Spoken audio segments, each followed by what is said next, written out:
Well, pupils, parents and teachers at Ngobozana High School in Lusikisiki in the Eastern Cape are struggling to come to terms with the tragic loss of 18 family members. This is now from one family. Among those who died is a 13-year-old boy who was a learner at the school. Newzroom Afrika's Ntsiki Nohiya is at the school to speak with his teacher, members of the school governing body and some of his classmates. Ntsiki, a very good morning to you. I think last week this time it was preparations for this cleansing ceremony that will be taking place on Saturday. Little did that family know that actually they'll be losing 18 family members just before heading for that ceremony. Good morning, Aldrin. Yes, you are right. And at the same time, it is 2 days before the reopening of the third term here in schools here in the province. And Thabiso Matu was a learner here at Ngobozana High School. He was doing grade 8, and you can imagine, Aldrin, 2 days before they reopened the school, what was the situation? How was the mood when they come back to school without one of their own? I'm now joined, Aldrin, by one of his teachers, one of his class teachers who was teaching social sciences and isiXhosa, Miss Noluya Ngobazana. Ma'am, you were Thabiso Matu's teacher.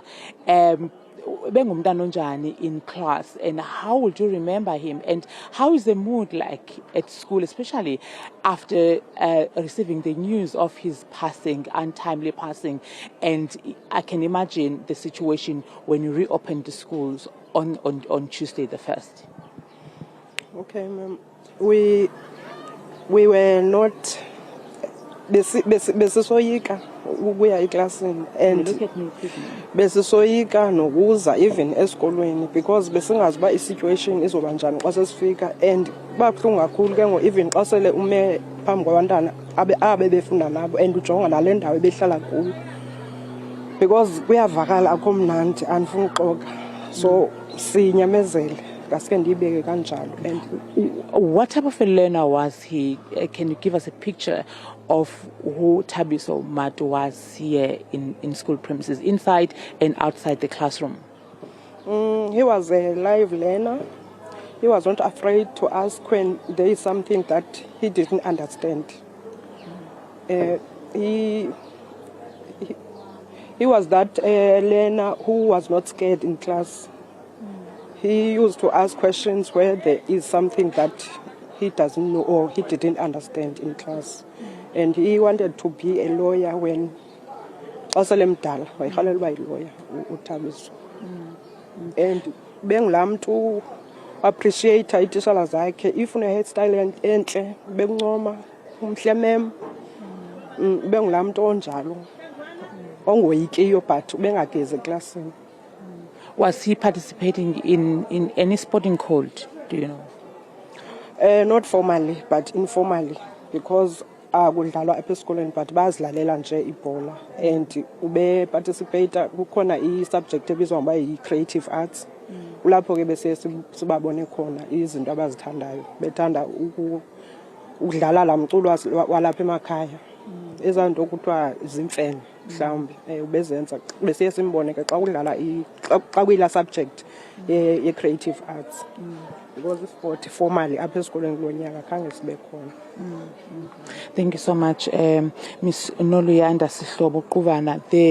Aldrin, we do have an SGB member, school governing body.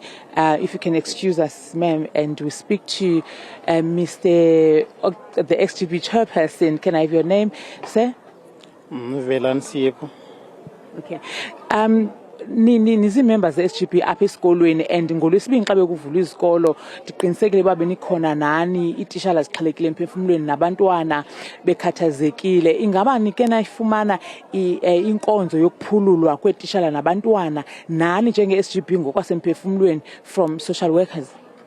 Asikayifumane okwaloku nje, kodwa isimo ngoku asikabikho sihle, andifuna ukuxoka, asikabikho sihle isimo kusekubi. Itishala awuzoza lapha, most yazo ziyoyika uze esikolweni nabantwana bekho right.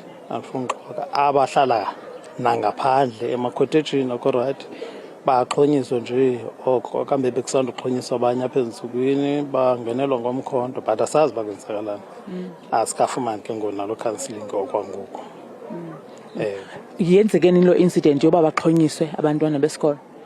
Le incident yenzeke izolo le uxhonyiswa abantwana besikolo bengenelwe ekhotejini belele ke phofu kwafuna ifowuni ifunwa ngumntu ophethe umkhonto but ngelakhe ke basindile bawuthatha wangakubo kwaze lapha esikoleni nokho safe man kuqhekezwa okoko nje akho nto safe apha but uba urhulumente bengasinceda ngezecurity besingabulela loo nto ayenzileyo but kubi asifuna uxoka.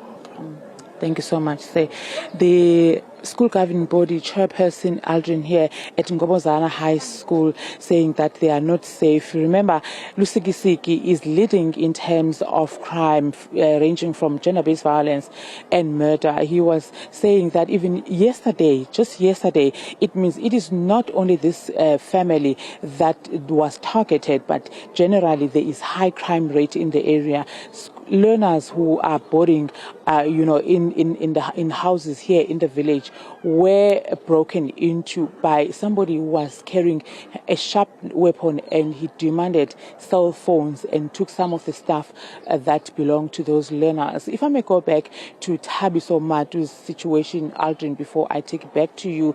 Thabiso is the fourth person who was murdered at Matu homestead. Remember, there were 4 people that were gunned down there, including his mother, Dimpo. So he passed away together with his mother. So no one is left in that family. Dimpo was a single mother. So he is the 4th man that we've been talking about. That 4 were gunned down in another homestead where they were waiting to travel to Mantlaneni to attend a cleansing ceremony. Aldrin. Yeah, and of course, now that mass memorial service set to take place on Sunday. Ntsiki Nohiya there joining us from Lusikisiki.